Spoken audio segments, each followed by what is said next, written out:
Ladies and gentleman, good evening, नमस्कार। आप सभी लोगों का आर्ट एंड दी आर्टिस्ट के 15वें एपिसोड में स्वागत है। मैं आपका होस्ट सुनील उपाध्याय। और जैसा कि आप लोगों ने प्रमोशन में देखा है, आज हमारे साथ एक खास मेहमान जुड़ने वाले हैं जिन्हें हम तकरीबन 20-25 सालों से टेलीविजन, फिल्म्स और न जाने कहां कहां हमने उन्हें एक्टिंग करते हुए देखा है, कॉमेडी करते हुए देखा है। अगर मैं उनके परिचय के बारे में थोड़ा सा आपको बताऊं तो उनके बकेट में जिन फिल्मों के नाम हैं उसमें कुछ खास नाम है। नेताजी, द लॉस्ट हीरो, तलाश, सन ऑफ सरदार। इसके साथ उन्होंने कई फिल्मों में काम भी किया है। और अगर टेलीविजन की मैं बात करूं, जहां से मैं उनका फैन बना, जहां से मैंने उन्हें देखा, जहां से मैंने उन्हें जानना शुरू किया, तो देख भाई देख मैंने उन्हें देखा था। उसके बाद संविधान, सोनपरी, ऑफिस ऑफिस मेरा फेवरेट शो था जिसमें वो आया करते थे एक अच्छे किरदार में और स्क्रीन पे आते ही छा जाते थे।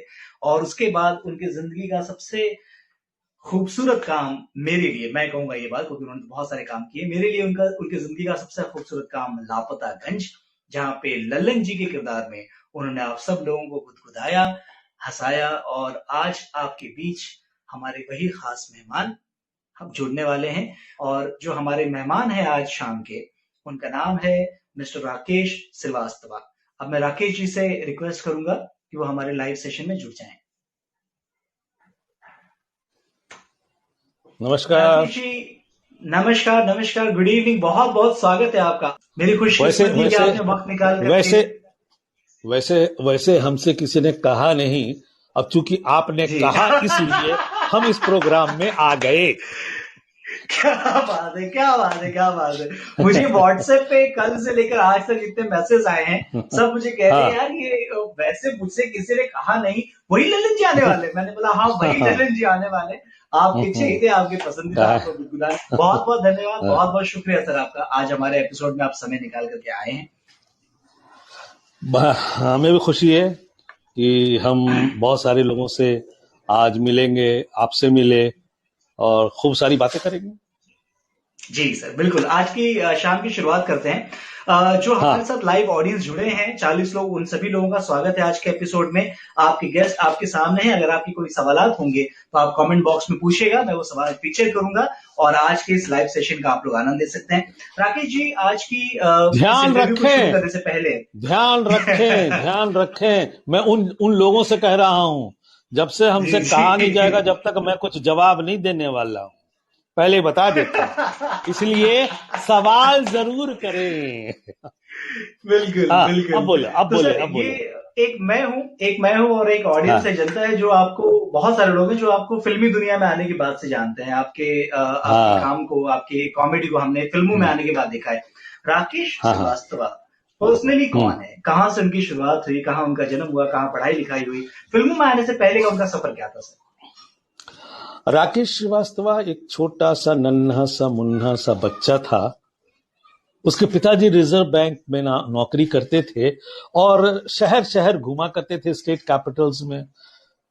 तो पटना में जब मेरे पिताजी पोस्टेड थे, उस वक्त ऐसा हुआ कि मैं बंगला स्कूल में पढ़ता था, वहां पे रविंद्र संगीत और नाटक होता था। उसमें मुझे भाषा जो है थोड़ा वक्त लगा सीखने में, लेकिन रुझान मैंने देखा कि यार ये एक ऐसी चीज है जिसमें लोग बड़ी तारीफ कर रहे हैं, तालियां बजा रहे हैं, तो मेरा रुझान बढ़ा और मैंने वहां पे 3rd-4th स्टैंडर्ड से ही नाटक करना शुरू कर दिया। मेरे पड़ोसी जो थे वो ऑल इंडिया रेडियो में काम करते थे, तो एक दिन वो अपने घर में रेडियो हुआ करता था, टीवी तो था नहीं, तो मैंने पापा से पूछा, पापा ये आदमी जो अंदर से बोल रहा है रेडियो में से, वो कितना छोटा होता होगा? तो उन्होंने कहा, नहीं बेटा, ऑल इंडिया रेडियो एक जगह होती है वहां से प्रोग्राम आता है, इसके थ्रू। इत्तफाकन मेरे पड़ोसी जो थे इंजीनियर्स थे ऑल इंडिया रेडियो में, तो मैं उनके पास भागा गया। हमने कहा हमें दिखाओ तो सही कि कैसा होता है ऑल इंडिया रेडियो। तो उन दिनों ना संडे को एक प्रोग्राम आया करता था, बाल भारती, बच्चों जय हिंद, भैया जय हिंद, दीदी जय हिंद, ये सब। तो मैं उनके साथ गया और मैं बड़ा अचंभित रह गया, तो अरे मैं यही वाला प्रोग्राम सुनता था। फिर मुझे मौका मिला उसमें चुटकुले पढ़ने का। अच्छा। जुमरी तलैया से फलाने ने लिखा है, ये है, ऐसे आते थे ना, तो वो चिट्ठियां जी मुझे जी दी जी जी जाती थी, बिल्कुल। मैं पढ़ता था। तो मैं मजाहिया तरीके से पढ़ता था, उनको बड़ा आनंद आया। और जीवन में पहली बार 5 रुपए मिले मुझे। जीवन की मेरी पहली कमाई जो थी वो 5 रुपए थी, जो आकाशवाणी पटना से मिला था मुझे। तो मुझे बड़ा मजा आया। जी जी बस, बस फिर क्या था, शुरुआत ही मेरी ऐसी हुई। ऊपर वाला कहते हैं ना, डेस्टिनी।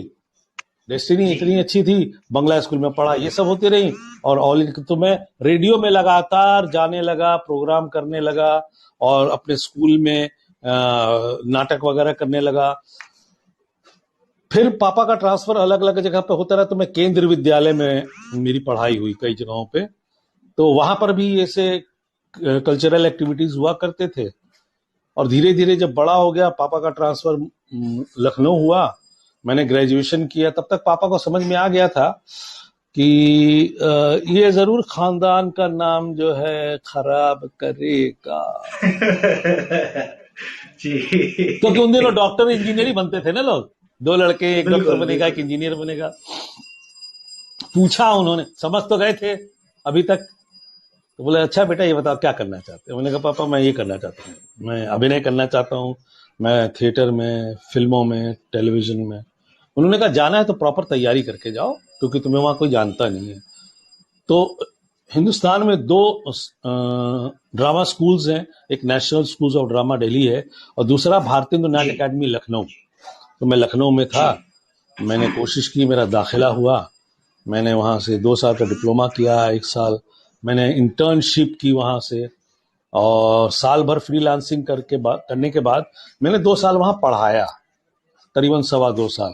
फिर FTII गया, वहां से मैंने जो है फिल्म अप्रिसिएशन कोर्स किया। जी और फिर तय किया कि नहीं, अब लगता है पापा ने जो बोला था तैयारी करो, तो एक हद तक तैयारी हो गई है। और पूना से मुंबई पास में, लखनऊ दूर है।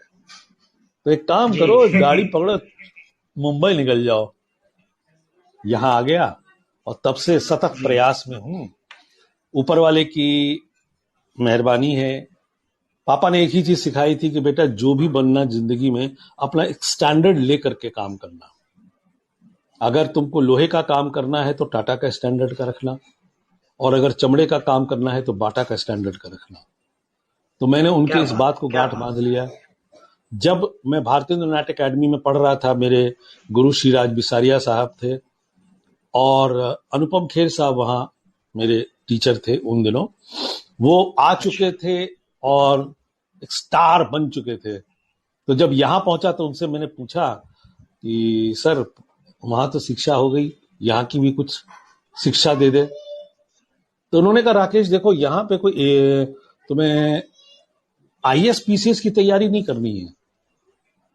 तुम्हें जो है इस फील्ड में बिल्कुल। आने के लिए एक ही काम करना है कि जितने प्रोडक्शन हाउस हैं उसमें सेंध मारो, घुसो, अपनी जगह बनाओ, और अपने काम से बनाओ और अपने व्यवहार से बनाओ, तो तुम्हारी सिक्योरिटी और काम बढ़ता चला जाएगा। मैंने वही किया, और ऊपर वाले की दया है कि जैसा कि आपने कहा, देख भाई देख वगैरह मेरी शुरुआती दिनों के चीजें हैं, और तब से लगातार काम कर रहा हूं, क्या बात है, प्रयास क्या कर बात है। रहा तो हूं। आप कह रहे हैं कि आपने और प्रयास किया, आप वापस वही बात कह रहे हैं, आपने जी, प्रयास किया। आपका प्रयास बहुत सार्थक रहा सर। मैं अगर अपनी पर्सनली बात करूं तो एक पूरा जनरेशन जो है आपको देखते हुए बड़ा हुआ है। और जी, आज जी, भी हम लोग जब जी। टेलीविजन शुरू और करते हैं बुजुर्ग, और कॉमेडी जो का बुज, जो बुजुर्ग है ना, बुजुर्ग कहते हैं ना, हाँ वो मैं कह रहा हूं, ये मूछें मैंने धूप में नहीं सफेद किए हैं। बिल्कुल बिल्कुल। तो उन लोगों को भी आपने हंसाया और हम लोगों को भी हंसाया। और अगर मैं बात करूं तो एक बाई एक, तो एक बाई एक से बहुत सीरियल्स आपने किए उस जी हाँ, दौरान में। मतलब आप हाँ, हाँ, टेलीविजन पे हाँ, हर कॉमेडी हाँ, सीरियल में हाँ। आप दिखाई देते थे। मैं एक और बड़ी मेरा ख्याल मजेदार ये है बात कि बताऊं, जी एक बड़ी मजेदार बात बताऊं। जी टीवी शुरू ही हुआ था, और उस पर पहला मेरा सीरियल आया बाप रे बाप। बाप रे बाप में मैं अच्छा ढोलू का किरदार निभाता था, जो कि, हाँ, जो कि घर का केयर टेकर था, कॉमेडी सीरियल था। 2019, ये 94 की बात बता रहा हूं मैं, जी 94 में, 93 94 में ये सीरियल आता था। 2019 होली के दिन मैं दिल्ली से मुंबई आ रहा था, तो होली का दिन था तो बहुत कम लोग थे। और जब मैं एरो ब्रिज पे मुंबई में आ रहा था तो 4 मेरे पीछे जो है वो ब्यूरोक्रेट नुमा यंग 30-35 साल के जो यंगस्टर्स थे वो थे, आए जी। दौड़े दौड़े आए, एक्सक्यूज मी सर आप एक्टर हैं? हमने कहा हाँ भाई मैं एक्टर हूं। सर आप वही एक्टर हैं जो बाप रे बाप में धोंडू का कैरेक्टर करते थे? अच्छा। It was a surprise for me. It was 25 years ago। उन लोगों ने कहा, मैंने कहा हाँ यार तुम सीरियसली? लोगों को कैसे याद है? हाँ, उन्होंने कहा तुम लोगों को कैसे याद है? तो उन्होंने बताया सर उन दिनों हम बच्चे हुआ करते थे और हम लोगों को वो सीरियल इतना पसंद था, हम लोग कब टीवी देखते थे, अब तो टाइम नहीं मिलता है, और हम लोगों को इतना पसंद था सीरियल कि हमने अपने घर में जो सर्वेंट था ना उसका नाम ढूंढू ही रख रखा था, इतना क्या पॉपुलर बात था वो है, क्या कैरेक्टर। बात है, क्या बात है। हाँ, तो मतलब उस समय के लोग भी अगर आपको किरदार के नाम से याद रखते हैं तो मुझे लगता है कि एक अभिनेता के लिए वो एक सबसे बड़ी सफलता है। जैसा कि आपने कहा सबसे आपने बड़ा भाई देख रहे पुरस्कार हैं। यही है। हाँ, सबसे बड़ा पुरस्कार वही है। बिल्कुल सही है। हाँ, मैं अगर अपनी बात करूं तो फैन मैं आपका बना, मुझे सीरियल्स नहीं याद है क्योंकि मैंने बहुत सारे सीरियल्स देखे हैं। वो हाँ, सोनी पाया करते थे, हाँ, जी पाया करते थे। हाँ, फिर हाँ, एक दौर आया जब हाँ, सब टीवी शुरू हुआ और सब टीवी हाँ, पे अरे सब। ऑफिस ऑफिस में आप दिखाई देने लगे। और हाँ, उसके बाद हाँ, आपका एक रिश्ता बना अश्विनी धीर जी के साथ, और हाँ, ऑफिस हाँ, ऑफिस से लेकर के वो आया लापता हम्म, गंज तक। तो सर ये अश्विनी हाँ, धीर जी के साथ आपने जो काम किया है, जिसमें मतलब हम्म, एक अच्छी मैं, कॉमेडी, खूबसूरत कॉमेडी हाँ, फैमिली के लिए जो बनाई जाती है, उसको टीवी पे ला हाँ, करके रखा, हाँ, उसके बारे में हम्म, थोड़ा सा बताइए। हाँ, अश्विनी धीर एक बहुत अच्छे लेखक हैं। और कॉमेडी में एक चीज जो कहते हैं ना, जब तक आप कैरेक्टर डिफाइंड नहीं करोगे तब तक जो है उनके द्वारा हास्य क्रिएट करना सिचुएशन में मुश्किल होता मुश्किल है। है। तो अश्विनी जी। धीर की, जैसे कि आपने ऑफिस ऑफिस की बात करी, मैंने उनके साथ श्री सिफारशी लाल भी किया है। हाँ, जी। और एक और सीरियल किया, तो मैंने उनके साथ लापतागंज किया, मैंने उनके साथ चिड़ियाघर किया। तो उसमें क्या जी। है, उनके आप जितने भी सीरियल्स देखेंगे ना उसमें सारे कैरेक्टर्स इतने डिफाइंड होते हैं कि अभिनेता को मिलता है जब लेखक की तरफ से ना, तब उसमें वो जोड़ता है अपनी तरफ से जी। उसी फ्रेम में रह के। जी। और जब किरदार इतने अच्छे बने होते हैं ना तो उनके द्वारा हास्य पैदा होता है, उनको उस सिचुएशन में ढाला जाता है। जैसे जैसे जैसे कि लापतागंज था, जैसे कि ऑफिस ऑफिस था, उसके किरदार कितने कितने डिफाइन है सब, आज भी सबको वो किरदार याद है। चिड़ियाघर के भी किरदार याद हैं। मैं जो सिफारशी लाल करता था उसके भी किरदार, तो वो उनकी खासियत है। तो मैं तो कहता हूं कि माता सरस्वती की देन है उन्हें कि वो इस तरीके के किरदार लिखते हैं और उसके द्वारा वो, मतलब जबरदस्ती की कॉमेडी नहीं होती है, वो बिल्कुल। किरदारों बिल्कुल। के सिचुएशन में डाल के होती है ना, तो वो एक कॉमेडी जो होती है वो कमाल की होती है। तो अश्विनी धीर साहब वो के एक साथ उच्च मैंने स्तर काफी की अच्छा काम कॉमेडी। किया। हाँ, हाँ, हाँ, जी। मतलब आपको करने की, आज जैसे आजकल फिल्मों में होने लगा है, आजकल कई फिल्में ऐसी बन रही हैं कि किरदार इतने अच्छे अच्छे, खास करके मैं आयुष्मान खुराना की फिल्मों की बात करता हूँ। मुझे बड़ी खुशी होती है उन्हें देख करके, वो ऐसे किरदार चुनते हैं जो कि चैलेंजिंग है, लेकिन दे आर प्रॉपर कैरेक्टर। दे वो जैसे लार्जर देन लाइफ नहीं है, वो कॉमन बिल्कुल, मैन है बिल्कुल। पूरी फ़िल्म जो है उस उनके। कैरेक्टर के ऊपर हाँ, बेस्ड है। तो वो उस उसमें, कैरेक्टर को हाँ, जस्टिफ़ाई कर तो रही है पूरी वो फ़िल्म। जो उनके, हाँ, तो उनके कैरेक्टर्स डिफाइंड होते हैं ना, तो उसमें जो संवादों की चुहलबाजी होती है ना, उससे जो हास्य पैदा होता है वो बड़ा आनंददायी होता है और जी, सच्चा लगता है, बिल्कुल, लगता है बिल्कुल। हमारे और आपके बीच की बात है।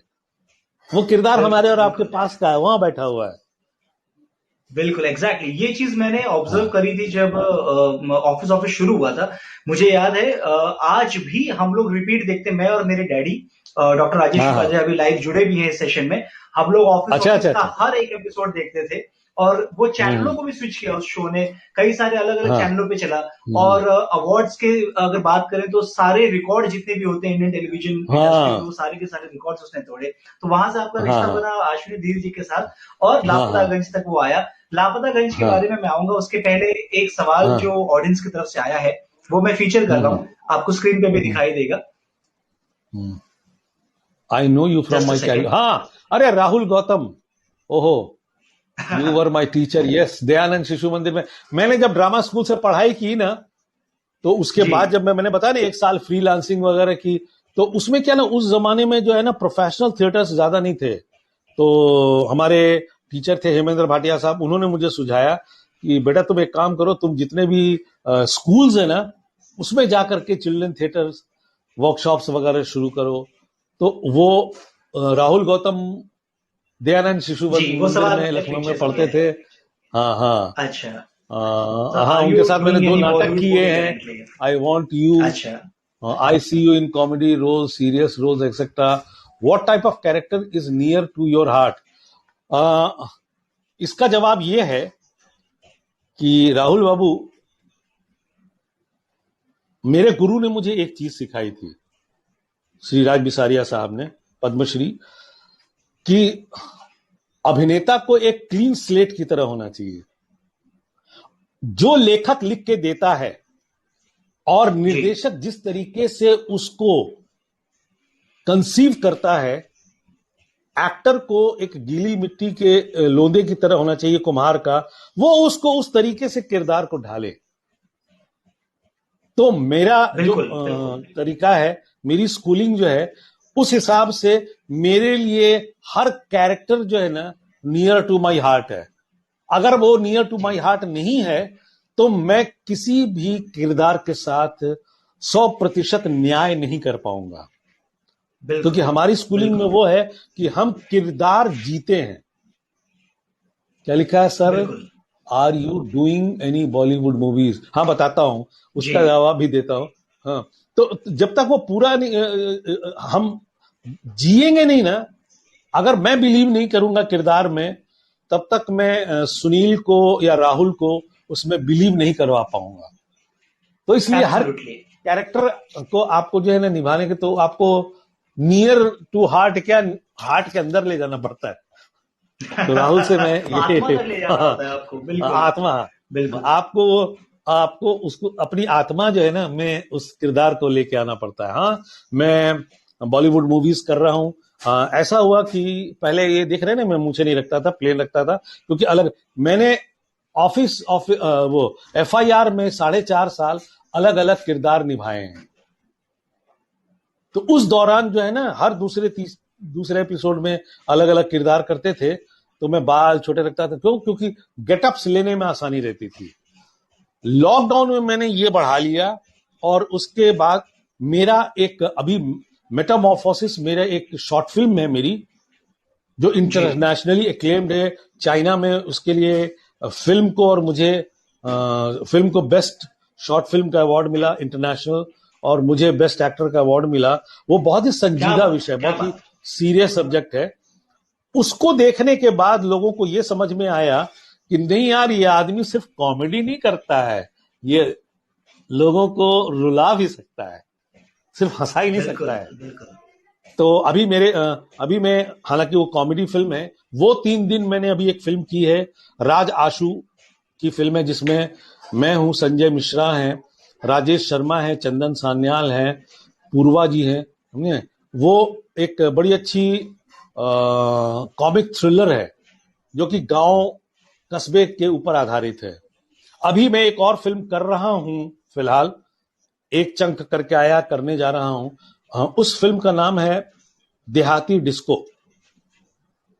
अच्छा, उस फिल्म में, हाँ, उस फिल्म में जो मुख्य किरदार हैं, वो बॉलीवुड के मशहूर कोरियोग्राफर गणेश आचार्य जी जो हैं, वो उसके मुख्य अच्छा, किरदार हैं। जैसा कि नाम से ही अच्छा, जाहिर है, देहाती बिल्कुल। डिस्को। हाँ, एक छोटे कस्बे के गांव का एक मुखिया का लड़का जो है, मंदिर में एक दिन डांस कर देता है, तो उसे गांव से निकाल दिया जाता है। अब वो धीरे धीरे आसपास ही रहता है, और बड़ा होता है। जब गांव में आता है, तो गांव के सामने एक आयाम खड़ा कर देता है, और गांव वाले, मतलब मैं कहूंगा उसी तरीके की बात है उसमें, जिस तरह से जब मैंने ड्रामा स्कूल ज्वाइन किया था, तो जैसे मैंने बताया कि कायस्थ परिवार का, मध्यम वर्गीय, तो 2 भाई हैं, एक डॉक्टर बनेगा, एक इंजीनियर बनेगा। एक तो इंजीनियर बन गया, लेकिन दूसरा नालायक निकल गया। तो लोगों ने ये कहना शुरू कर दिया था, हाँ, बेदखल कर दिया, भाई हमको अपना चाचा मत कहना, बुआ मत कहना, समझे? मामा मत कहना। हाँ बताइए, और हरीश आज बाबू वही के लोग लड़का कहते जो है। होंगे कि हम राकेश जी को हाँ हाँ इतना वही हाँ, हाँ सुनो ना, वो कहते थे भाई भड़ैती करेंगे, नौटंकी करेंगे, नचनिया बनेंगे। और जब उन्होंने मुझे देखा और मेरी सराहना हुई, मुझे प्रतिष्ठा मिली, तो वो लोग लखनऊ एयरपोर्ट पे मुझे लेने आते, कहते यार राकेश प्लीज घर चलो ना। लोग मानने को तैयार ही नहीं है कि मैं तुम्हारा मामा हूँ, चाचा हूँ। क्या यही बात लोग है, कहते हैं। क्या बात है, क्या बात तो है, वही क्या उस बात है। देहाती डिस्को की भी कहानी वैसे ही कुछ है। समझे? जब उसको अच्छा। थोड़ी प्रतिष्ठा मिलती है तो कैसे उनको स्वीकार किया जाता है वहां पे आज की तारीख में। और बड़ा मजा आ रहा है मुझे गणेश आचार्य जी के साथ काम करके। वो सिर्फ कोरियोग्राफर ही नहीं है, वो बहुत अच्छा अभिनेता है। एबीसीडी फिल्म वगैरह में उन्होंने अपने आप को साबित किया हुआ है। और बिल्कुल बिल्कुल, बहुत ही बहुत अच्छा अच्छे अभिनेता है और अच्छे दिग्दर्शक मनोज भी हैं शर्मा। वो। हाँ मनोज शर्मा हमारे डायरेक्टर हैं उस फिल्म के। और मैं उनके साथ पहले भी एक फिल्म कर चुका हूं। कुल मिला के ये है कि हाँ मैं फिल्में कर रहा हूं अभी, एक आध फिल्मों की बात भी चल रही है। लेकिन हमारे यहाँ कहा जाता है जब तक कर न लो तब तक बताना नहीं। बताना तो मैं नहीं। तो जो कर रहा हूं या कर चुका हूं उसके बारे में बता दिया। मैं 2 संजीदा फिल्म करने की बात है, और एक बहुत अच्छा वेब सीरीज है कॉमेडी, जबरदस्त हम्म। कॉमेडी, एक अलग किस्म की कॉमेडी का विषय है। उसकी भी संभावनाएं बन रही हैं। बस मैं इतने लोगों से, जो लोग इसमें जुड़े हुए, सबसे यही कहूंगा कि दुआ करें, काम मिलता रहे और मैं आप लोगों को हंसाता रुलाता रहूं, आनंद आए हमें भी बिल्कुल और आपको बिल्कुल। भी। हाँ एक बहुत बड़ी चीज ये हो रही है कि आपके कॉमेडी के पहलू से हट करके आपकी संजीदगी वाला परफॉर्मेंस हमें देखने मिलेगा और देखने मिल रहा है। हाँ मेटामॉर्फोसिस मैंने भी तो देखी नहीं है, हाँ लेकिन डिज्नी हाँ हॉटस्टार पे ये अवेलेबल है। जो लोग हमें इस वक्त हाँ लाइव देख रहे हैं वो हाँ, मेटामॉर्फोसिस देख जी जी सकते हैं। और हाँ, सर, जरूर। ये इंटरव्यू बहुत पहले ही होने वाला था, लेकिन सर की शूटिंग चल रही थी, जिसके सिलसिले में हाँ डेट नहीं मिल पा रही थी और इंटरव्यू हमारा डिले हो रहा था। तो अभी आने वाले समय में आपको बहुत सारी फिल्में दिखाई देंगी। एक सवाल सर मैं आगे बिल्कुल बिल्कुल। बढ़ने से पहले भावना जी का ले लूंगा। डॉक्टर भावना पालीवाल हाँ क्या? हमारे साथ जुड़ी इंदौर से। ये एक बहुत अच्छी कवित्री हैं हम्म। और मेरे शो पे गेस्ट भी रह हाँ चुकी हाँ। हैं, आपकी बहुत बड़ी फैन है, अरे वाह। इसलिए वो आज आपसे ओ जुड़ने के लिए आई हैं। उनका नमस्कार सवाल है, भावना जी। हाँ, सर एक आर्टिस्ट होने के पहले वाली हम्म, उलझन जो मन में होती हम्म। रहती है और जो प्रेशर एक नॉर्मल सोसाइटी का हिस्सा बनने के लिए होता है, उसे आप कैसे हम्म। देखते हैं? जब प्यार किया तो डरना क्या, सीधी सी बात है।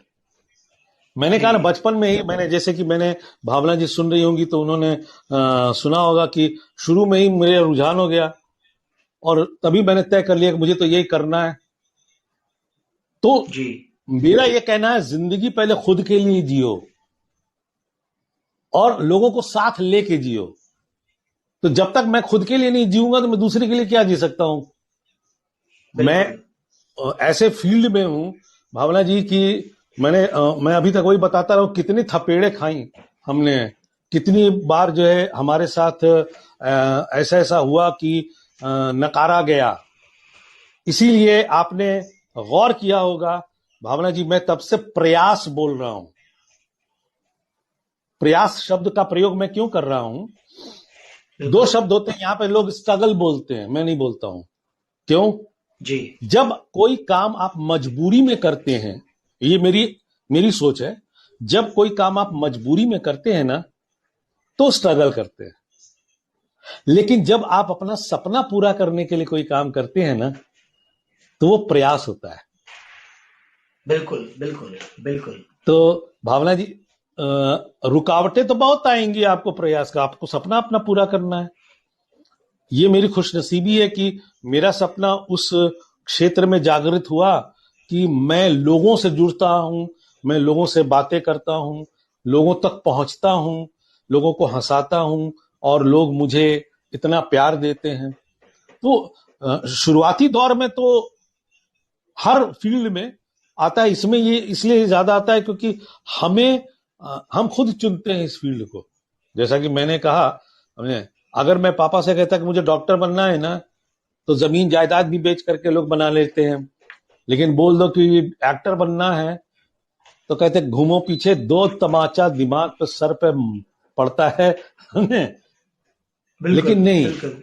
हमारी ड्यूटी है हम अपने पेरेंट्स को भी कन्विंस करें, उनको भी तो हम समझाएं कि भाई आजकल इतनी चीजें हुए हैं, सिर्फ वहीं तक सीमित नहीं है।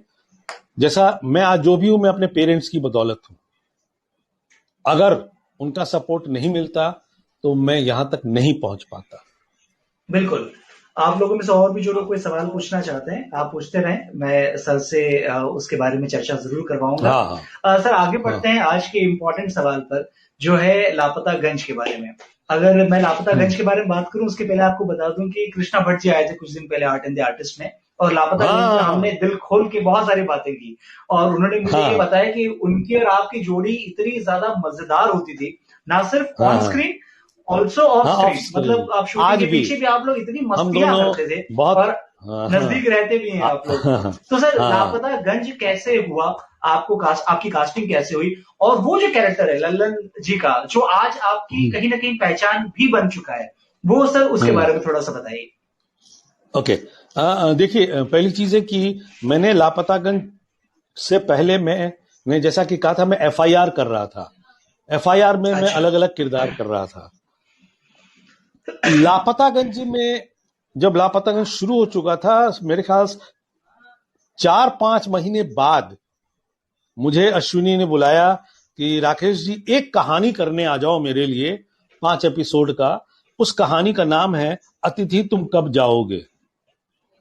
तो उसमें ये लल्लन जी का किरदार था, और उसमें ही अच्छा। वो हमसे किसी ने कहा ही नहीं, उसने लिखा था। तो जब मैंने किया वो किरदार, लोगों को इतना पसंद आया कि चैनल के पास ये आने लगा कि भाई ये लल्लन जी को जो है ना, आप लापतागंज के अंदर ले आओ। और दो अच्छा। महीने के अंदर, हाँ, 2 महीने के अंदर मैं लापतागंज में एक ही कहानी करने आया था। 2 महीने के अंदर मैं लापतागंज का एक किरदार, जो हम कहते हैं ना मुख्य किरदारों में से एक हो गया। और 5 साल तक मैंने 5 दिन के लिए आया, 5 एपिसोड के लिए आया था, और 5 साल तक मैं करता रहा। तो क्या बात क्योंकि उसने अच्छा लिखा था और उसको निभाया हमारे साथियों ने, सबने मिलके, तो मैं उसका किरदार। एलिजा भी बाद में आए थे। शुरुआती दौर में एलिजा नहीं, है। अच्छा। हमसे पहले आए थे एलिजा। एलिजा के बाद आए थे मामा। मामा और हम, अनूप उपाध्याय और हम दोनों एफआईआर में अलग अलग कैरेक्टर करते थे। तो जब मामा एक कहानी करने, वो यहीं के होके रह गए। मैं आया एक कहानी करने, मैं भी यहीं का होके रह गया। और ऊपर वाले की दुआ है और आप लोगों का प्यार है कि उस किरदार को इतना सराहा गया कि आज भी लोग उसकी बात करते हैं। बल्कि मैं बताऊं, बनारस के पास चुनार में मैं शूटिंग कर रहा था, वो 3 दिन के जुलाई में। तो वैनिटी, क्योंकि पता है ना गांव में शूटिंग कर रहे थे हम, तो वैनिटीज हमारी जो होती है ना, तो मैं अंदर था उसमें। अलाउ मैं सिर्फ, मेरा स्पॉट बॉय पर्सनल बॉय था ना, वही अलाउड था, और कोई नहीं। मेकअप मैन आकर के करके चला गया, और वही अंदर आ सकता था, क्योंकि उन दिनों हमको बहुत ही सिक्योरिटी में काम करना पड़ता था। स्प्रे करो पूरा, मास्क लगाओ, लॉकडाउन के बाद की चीज थी। तो हुआ ये कि जब मेरा शॉट आया और मैंने दरवाजा खोला, मेरे बॉय ने, मैंने देखा बाप रे बाप, बहुत सारे लोग बाहर खड़े हैं। क्यों? उनको ये पता चला कि अंदर लल्लन जी बैठे हुए बिल्कुल। हैं। जी। इतने सारे लोग जो है 2 घंटे में आ गए वहां मिलने के लिए। बहुत अच्छा लगा। और सबने जो है ना मुझे डांटा, क्यों बंद कर दिया, अच्छा। इतना अच्छा सीरियल आ रहा था, हम लोग देखते थे, आज भी रिपीट करके देखते हैं, फिर से चालू करवाइए। मतलब ये डांट जो था इतना प्यार वाला था ये, सबसे बड़ा कि पुरस्कार हमने है ये। कहा, हाँ, हमने कहा भाई हम तो अभिनेता हैं, हम अभिनय करते हैं। आप लोग www.सबटीवी.com पे जाइए, उनसे गुजारिश कीजिए, हम तो आज भी तैयार हैं करने के लिए, क्योंकि हमारा काम ही आप लोगों को खुश रखना। बिल्कुल। तो ये तो लापता हाँ गंज की अगर बात करें, तो वो अपने आप में बहुत बड़ा कल्ट हिट है, वो बहुत बड़ी फॉलोअरशिप रही है हाँ उस शो की। और हाँ उसने टीवी के कॉमेडी को एक नया आयाम दिए। मेरा ख्याल है अश्विनी धीर जी की मैं बात कहूंगी, उन्होंने टीवी के कॉमेडी को एक बहुत बड़ा आयाम हाँ। दिया। सर मैं बिल्कुल आपसे बिल्कुल जानना चाहता बिल्कुल। हूँ, आपने तकरीबन 30 साल जो है इस टेलीविजन इंडस्ट्री में और फिल्म इंडस्ट्री में कॉमेडी करते हुए और बाकी एक्टिंग करते हुए गुजारे हैं। कॉमेडी में सर पिछले 30 सालों में टेलीविजन पर क्या बदलाव आया आपके हिसाब से? जी टेलीविजन में जो सबसे बड़ा कॉमेडी के लेवल पे जो बात आई, वो आई देख भाई देख से। उससे पहले एक सीरियल आता था, क्या नाम था उसका, हमने देख भाई देख से एक तरीके का कल्ट शुरू हुआ, ठीक है जी और जब से सब टीवी आया, सब TV was exclusively A comic channel, comedy channel. Exactly. और मेरा सौभाग्य है कि मेरा comedy channel which you can watch with your family, पहली बार इस तरह का चैनल आया था। हाँ जी हाँ, वही तभी उसका कहते थे ना, सब देखो सबके साथ देखो, उनका ये था ही। बिल्कुल बिल्कुल। है?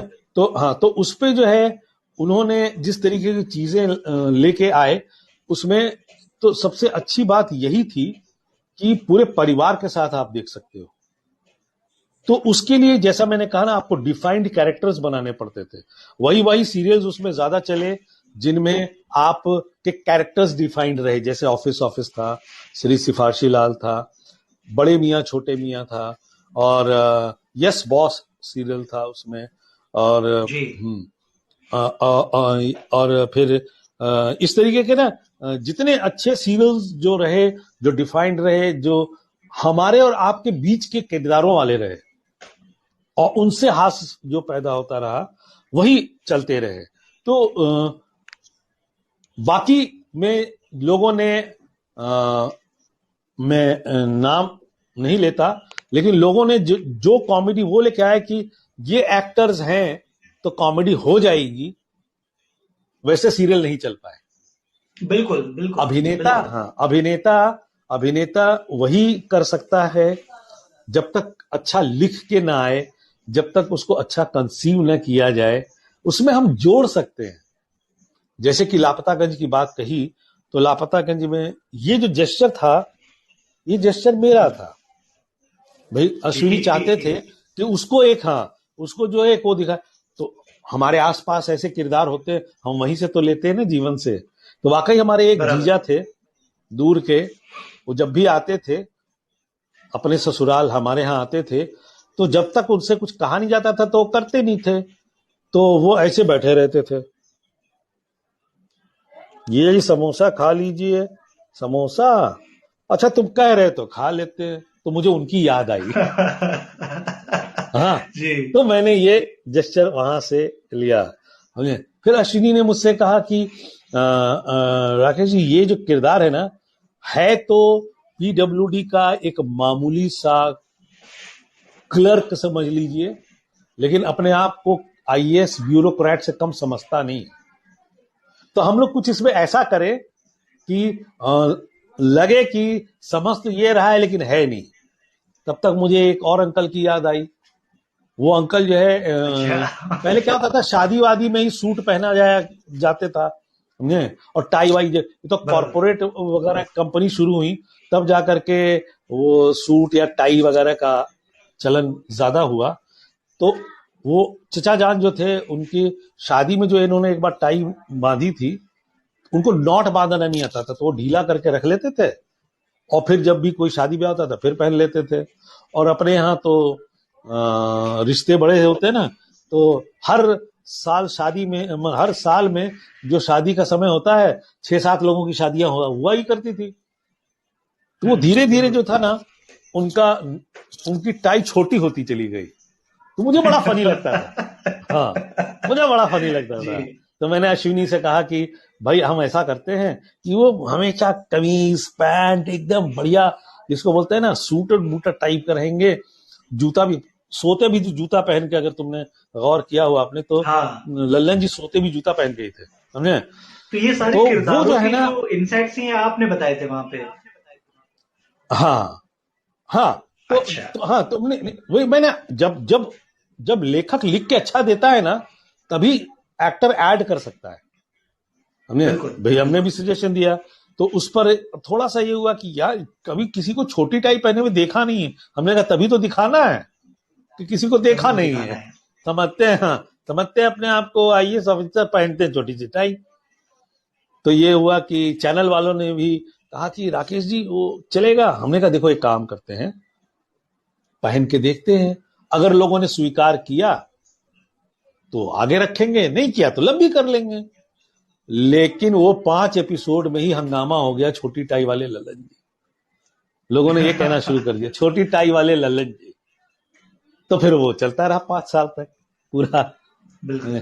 तो ये एडिशन जो है ना एक्टर्स करता है, इसलिए एक्टर को ऑब्जर्वेशन बहुत जरूरी होता है, अपने आसपास की बिल्कुल। जिंदगी से जितना वो ऑब्जर्व करे। हाँ, तो जवाब यही समझ में आता है कि आजकल कई सारे शोज ऐसे भी हैं जिसमें आर्टिस्ट को बुला लिया गया और उसके हिसाब से शो बना दिया गया कॉमेडी में, जबकि ऐसा नहीं होना चाहिए। जैसे पहले होता रहा है वैसा आज भी होना चाहिए, तभी वो शो हिट होगा। कि किरदारों पर खास काम होना चाहिए, लेखकी पे बहुत खास काम होना चाहिए, और उसके बाद जब अच्छे एक्टर मिलेंगे तो अपने आप वो 4 चांद लग जाते हैं उस शो में। हाँ, नहीं बहुत मेरे, अच्छे से हाँ सर आपने इस बारे में। हाँ जी। हाँ बिल्कुल। मेरे पास भी एक बार ऐसा ऑफर आया था कि फोन आया, और फोन पर ही जो है वो सज्जन हंस रहे हैं "हाँ, राकेश जी"। हमने कहा भी कौन? हाँ मैं बोल रहा हूँ, प्रोड्यूसर थे वो। तो हमने कहा कहिए। "हाँ, राकेश जी कॉमेडी सीरियल बना रहे हैं"। हमने कहा बड़ी अच्छी बात है। हाँ सर आप उसमें काम कर रहे हैं। हमने कहा मैं ऐसे काम नहीं करता हूँ, क्या किरदार है ये बताइए क्या है? अरे सर बहुत कमाल का किरदार है। हमने कहा ये किरदार नहीं हुआ, कैरेक्टर क्या है ये तो बताइए। तो बोला अरे सर वो एक इंस्पेक्टर है सर वो खुद ही हंस रहा है। मैंने कहा इंस्पेक्टर है तो क्या है क्या? हमने कहा कुछ बताइए ना डिटेल में। अरे राकेश जी आप होगे तो कॉमेडी तो हो जाएगी ना। अब राकेश जी ये ना समझ पाए आज तक कि वो मेरी तारीफ कर रहे थे या मेरा मजाक कर रहे थे। जी। मैं होऊंगा तो क्या मतलब, मैं क्या ऐसा लगता हूँ कि मतलब मैं होऊंगा तो कॉमेडी हो जाएगी? नहीं, ऐसा नहीं होता है। सही बात है। जितने भी किरदार आज तक हमने किए, जैसे मैंने कहा कि हमारे गुरु राजवी सर ये सब नहीं सिखाया था कि जो लेखक लिख के देता है, जो इस तरीके से निर्देशक सोचता है ना, उन लाइंस पे सोचो और बिल्कुल। उसमें ऐड करो। जैसा कि लल्लन जी के एग्जाम्पल है। जी। तो जब तक वैसा नहीं मिलेगा हम कुछ नहीं कर सकते। सही बात है। राइटिंग अगर बहुत अच्छी है तो आर्टिस्ट अपने आप उसको बेहतर बना हाँ, देगा, लेकिन कोई भी एक है। एक्टर को अगर आप हाँ, स्टीरियोटाइप कर दें कि भाई ये आ जाएगा तो हम्म, कॉमेडी अच्छी हो जाएगी, तो वो सही नहीं है, क्योंकि वो संजीदगी का हाँ, भी रोल बहुत अच्छे से कर सकता है, विलेनियस हाँ, रोल्स भी बहुत अच्छे से कर सकता है। तो आप कभी भी ये मत सोच करके आर्टिस्ट को बुलाइए कि वो आ जाएगा तो मेरा हाँ, शो कॉमेडी का अच्छा बन जाएगा। हाँ, हाँ, बहुत नहीं बेहतरीन नहीं, तरीके से ठीक है। आपने बताया। हाँ, ये ठीक है कि आपको लगता है कि मैं कॉमेडी अच्छी करता हूँ, आप मुझे कॉमेडी में ही बुलाएं, लेकिन एक प्रॉपर किरदार में बुलाएं, कुछ भी करने के लिए बिल्कुल। नहीं बुलाएं। बिल्कुल। हाँ, जैसे बिल्कुल। मैं बिल्कुल कहता सही हूँ कहा सर आपने। बच्चन साहब की सारी फिल्में सुपरहिट नहीं हुई हैं। बच्चन साहब की भी कुछ फिल्में फ्लॉप भी हुई हैं। इसका मतलब ये नहीं हुआ कि बच्चन साहब खराब एक्टर हो गए। जो कैरेक्टर्स, जो कहानी जो लिख के आई वो वैसी नहीं थी, इस वजह से ऐसी हुआ ना। बिल्कुल। बिल्कुल। जिसमें कहानियां अच्छी थी, किरदार अच्छा था, वो अपने आप चीजें हिट हो गई। बिल्कुल। ऐसा बिल्कुल। होता है। बिल्कुल sir, thank you for answering this question so honestly. आखिरी के 2-3 सवाल मैं आपसे लूंगा और उसके बाद हम आज के सेशन का अंत करेंगे। सर, आपने लॉकडाउन के पहले रेगुलर शूट किया है, और लॉकडाउन जब अनलॉक शुरू हुआ तब उसके बाद जो शुरुआती कलाकार थे जिन्होंने शूटिंग शुरू की उसमें आप भी थे। सर, आज जब आप हम्म, शूटिंग के सेट पर जाते हैं तो आज के हम्म, माहौल में क्या अंतर आया हुआ है?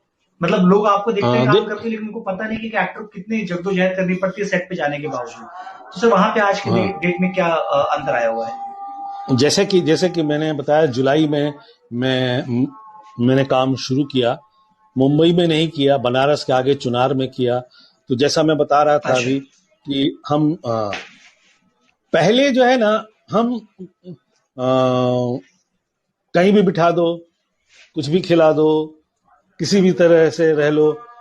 अब हम पूरा ध्यान देते हैं। जैसे जी। जब एयरपोर्ट पे जो कार आती है हमें लेने के लिए, हम देखते हैं कि वो सैनिटाइज्ड है कि नहीं है। जैसे एयरपोर्ट में अच्छा। आपको आते हैं ना, आपको एयरपोर्ट वाले चेक करते हैं, उतरने के बाद हमारी जिम्मेदारी होती है कि हम देखें जिस रूम में आप ठहरने जा रहे हैं वो प्रॉपरली सैनिटाइज्ड है कि नहीं है। क्योंकि और हमारा टेम्परेचर क्या है, हमारा पल्स रेट क्या है। जुलाई में इतनी ज्यादा प्रिकॉशन में हमने काम किया। सेट पे मैं बताऊं, सीन अच्छा। था हमारा, मैं संजय मिश्रा मेरे दोस्त है, मेरी चाय की दुकान है, चाय पान बीड़ी सिगरेट होता है ना, उसकी दुकान है। तो वहां मैं कुल्हड़ भी उठाता था ना, तो उसके पहले सैनिटाइज करता था हाथ को। जब तक शॉट नहीं शुरू होता था मास्क पहन के रहते थे हम सब लोग, मैंने एक्टर्स ही जी। खाली मास्क उतारते थे।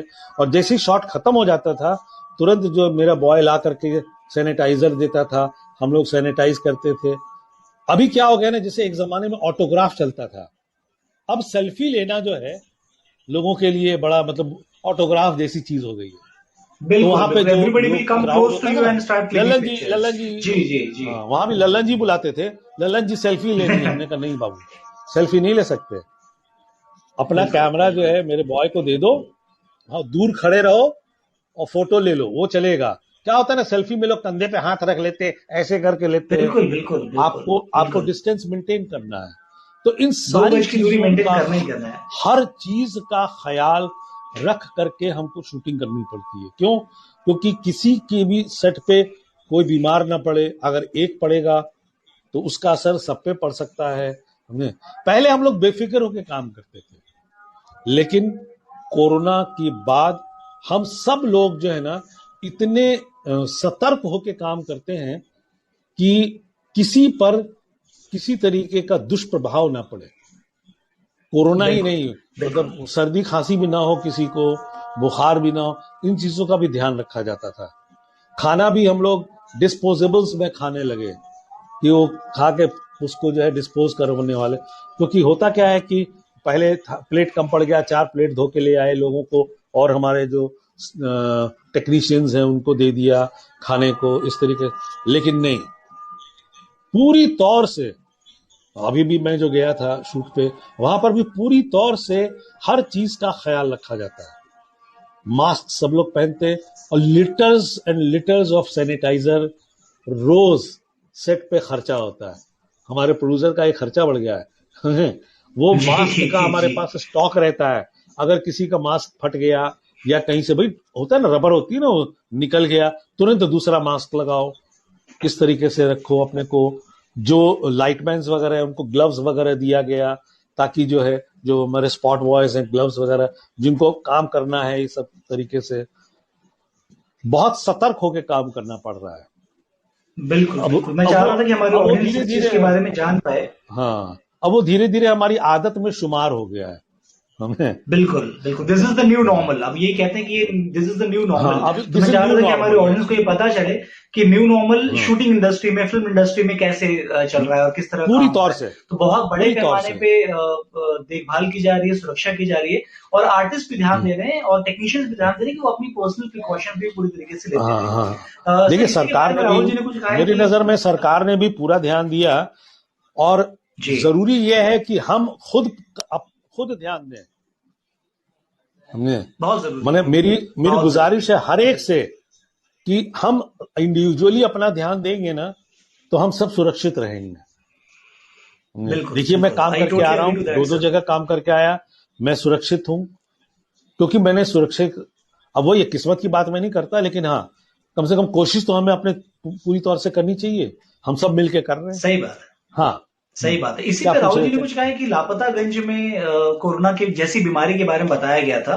बहुत हाँ आश्चर्य हाँ। की बात है, आज से बहुत पहले। सर, ये क्या था, इसके बारे में कुछ ये आपको महज अगर याद हो तो इत्तेफाक था, बताइए। ये महज इत्तेफाक अच्छा। था। हाँ, क्या अच्छा, है ऐसी कि कई बीमारी के कई बारे में चर्चा कहानियां, हुई थी। हाँ हुई थी, बिल्कुल हुई थी। उसमें ये था अच्छा ना अच्छा। कि हाँ, हाँ ये एक महज इत्तेफाक था कि अश्विनी धीर के जहन में आया। अच्छा, अश्विनी क्या करते थे, हम लोगों के साथ बैठ के कहानी डिस्कस भी करते थे। यार देखो ये कहानी आया, ये कहानी सोच दिमाग में आया, हम लोग भी अपना इनपुट दे देते थे एक स्टेज के बाद। हमने तो उसमें ये कहानी आई, हमने कहा ये तो बहुत अच्छी बात है। क्यों? उस समय पर्यावरण पर्यावरण चल रहा था, ग्लोबल वार्मिंग की बातें हो रही थी कि देखो ग्लोबल वार्मिंग से ये प्रॉब्लम्स आ रही है, ये है वो है। तो अश्विनी ने आकर के एक दिन हमको कहानी सुनाई कि हम, मैंने ऐसा सोचा इस तरीके की, देखो बीमारी आ गई है ये, हमने कहा तो बहुत अच्छा है। तो एक महज इत्तेफाक है कि इतने साल के बाद वो कहानी जो है अपने आप में सार्थक हो गई। बिल्कुल इसके बारे में बिल्कुल, और मतलब ईश्वर हाँ, से प्रार्थना है कि बहुत हम जल्दी लोग ये हम सब लोग कुछ जो है हम वो लोग हम पूरी लोग तरह से नॉर्मल कलाकार हो हैं, जाए। साइंटिस्ट नहीं है, और नहीं कोई भविष्यवक्ता है कि बिल्कुल पहले से बता दिया कि ये। हाँ, हम सही लोगों ने बात है। ग्लोबल वार्मिंग को जहन में रखते हुए अश्विनी धीर ने इस कहानी को लिखा था, और वो सच हो गया। सही बात है। उस समय इतना सर पॉपुलर नहीं हुआ था जितना आज पॉपुलर हुआ वो। हाँ, सही बात है, सही बात है। सर राकेश जी को पर्सनली जानने के लिए जो हमारे साथ जुड़े हुए हैं ऑडियंस, उनके हाँ लिए 2 सवाल हैं, उनकी तरफ से 2 सवाल हैं आपके लिए कि पहली चीज़ हाँ। तो राकेश जी जब शूटिंग नहीं कर रहे होते हैं, तो क्या करते हैं? Hmm what is his hobby? How does he spend time? और दूसरी चीज़, ये पूरे लॉकडाउन में जब वो शूट नहीं कर रहे थे, तो उन्होंने क्या हाँ। लॉकडाउन के समय का फ़ायदा उठाया या सिर्फ़ आराम किया? बहुत, उन्हें बहुत फायदा उठाया। जी, बताइए। कैसे उठाया मैं बताता हूँ। देखो क्या हुआ ना, जब पहला लॉकडाउन शुरू हुआ ना, 18 दिन वाला ये जो भी था, तो मेरे 2 बच्चे हैं। बेटा मेरा बाहर था, यूरोप में था, वो तभी दिसंबर में आ गया था हिंदुस्तान। बिटिया अच्छा, मेरी पढ़ रही है। तो कई सालों से हम चारों कभी साथ में बैठ के खाना नहीं खा पाते थे। लॉकडाउन में ऐसा शुरू हुआ कि हम चारों एक साथ बैठ के नाश्ता भी करते थे, दोपहर का खाना भी क्या बात खाते थे, और रात का खाना भी खाते थे। If you take things positively, तो ये एक बहुत बड़ी, थैंक यू कोरोना, ये बहुत बड़ी उपलब्धि थी हमारी कि हम सब लोग, हाँ भाई, हम उसमें अच्छी भी चीजें खोजे ना। ठीक है। अच्छा, मुझे मौका नहीं मिलता था ओटीटी प्लेटफॉर्म्स पे चीजों को देखने का, तो बेटे जी, ने लगा दिया वो। हम लोग टीवी पे बैठ करके, टीवी में ओटीटी की कई सारी फिल्में शुरू में देखी, खूब सारी चीजें देखी। फिर 18 दिन के बाद जब और लंबा शुरू हुआ, तो उसमें फिर मैंने कहा कि यार ये तो हो गया, अब हमें कुछ करना चाहिए। उस दौरान मैंने, जैसा कि बताया, बाप रे बाप, देख भाई देख वगैरह से लेकर के आप सारे सीरियल्स जो है ना, आपको अलग अलग उन पे उपलब्ध हैं। तो मैंने अपना काम देखना शुरू किया, मैंने क्या अपनी बात है, क्या ग्रोथ बात है। देखनी शुरू की, जिसको कहते हैं ना पुनर्वालोकन किया मैंने अपना, ने, कि पहले मैं कैसे काम करता, अरे यार ये खराब किया यार, ये भी लोगों ने, हाँ ये मैंने अच्छा किया, ये जो होता है ये मैंने किया। फिल्में भी देखी अपनी, अपना टेलीविजन का काम भी देखा। तो इस तरीके से मैंने अपने आप को एक, मुझे एक रिजुविनेशन का मौका मिला, कि मैं कहाँ खड़ा हूं आज की तारीख में। होता क्या है कि जब हम लोग काम कर रहे होते हैं ना, तो हमें अपने लिए वक्त नहीं मिलता है। बिल्कुल सही तो बात उस है। पर मैंने, हाँ, उस पर मैंने 4 लाइनें भी लिखी थी कि आजकल मैं थम सा गया हूं। वाह! आजकल, हाँ, मैं पता नहीं कहाँ चली गई कविता में, खो जाता है। हाँ, मैं उसका ये मतलब था, आजकल मैं थम सा गया हूं, और कई नए लोगों से मिलने लगा हूं, और थम के जाना कि खुद को अभी मुझे जानना बहुत बाकी है। क्या बात इसलिए, है, क्या बात है, क्या बात हाँ, है। तो इसलिए ये इस दौरान जो है ना, हमने खुद को जानने की बड़ी कोशिश की। तो ये एक उपलब्धि रही इस दौरान। प्लस क्या है, मुझे स्कूल डेज में ना कविता पढ़ने के लिए खड़ा किया जाता था, वो मेरा शौक था। अच्छा, मैं बहुत कम लिखता हूँ, लिखने वाला कम हूं, लेकिन पढ़ने का शौक बहुत रखता था। तो सुनील मिश्र, अमिताभ बुद्धौलिया, ये सब मेरे मित्र हैं जो कि जर्नलिस्ट हैं बहुत अच्छा, बड़े। और हाँ, शशि पांडे करके सब कवित्री हैं और जर्नलिस्ट हैं, कवि हैं। तो मैंने उन लोगों की कविताएं पढ़नी शुरू की और डालना शुरू किया इस पे, फेसबुक पे। तो मुझे बड़ी खुशी हुई कि हिंदुस्तान से कई कवि और कवित्रियों ने ये कहा कि आप बहुत अच्छी तरह से कविता पढ़ते हैं, आप मेरी भी कविता पढ़िए, आप मेरी भी कविता पढ़िए। मैं बहुत सारे लोगों से हिंदुस्तान में, मैंने सिलीगुड़ी से भी जुड़ा हूं, हैदराबाद बेंगलोर से भी जुड़ा हूं, और कश्मीर से भी जुड़ा हूं, पंजाब से भी जुड़ा हूं। मैंने, जो मुझे जानते थे एज एन एक्टर, जब उनकी कविताएं मैंने मुझे मिली और मैंने पढ़ा, तो उनसे मैं और भी अच्छी तरह से जुड़ पाया।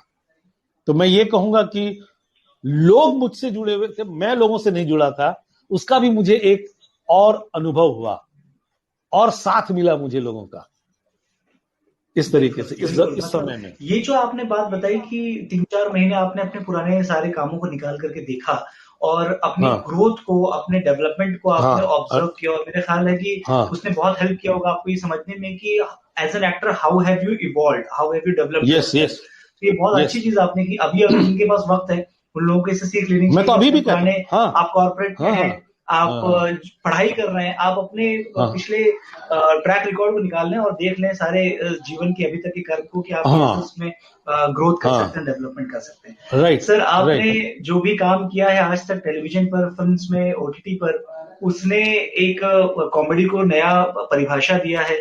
और अगर मैं सिर्फ लल्लन जी की बात करूं अंत करने से पहले, तो हर परिवार में जीजा फूफा जितने भी होते थे, हाँ उन सब लोगों का निचोड़ जो है वो लल्लन जी के कैरेक्टर में आपने इतनी बखूबी डाला था कि आज वो हाँ कैरेक्टर जो है, वो चरित्र जो है वो अमर है और टेलीविजन के इतिहास में सुनहरे शब्दों में लिखा जाएगा। सर आज के इस सेशन में जुड़ने के लिए, हम लोगों को इतनी प्यारी प्यारी बातें बताने के लिए आपका बहुत बहुत धन्यवाद, बहुत बहुत शुक्रिया। वक्त का तकाजा है कि हमें 8 बजे मैं के पहले इसको एंड करना है। मैं चलते चलते कुछ आपके कहना आपके चाहता क्लोजिंग हूँ। नोट्स जी। Yes sir, yes sir.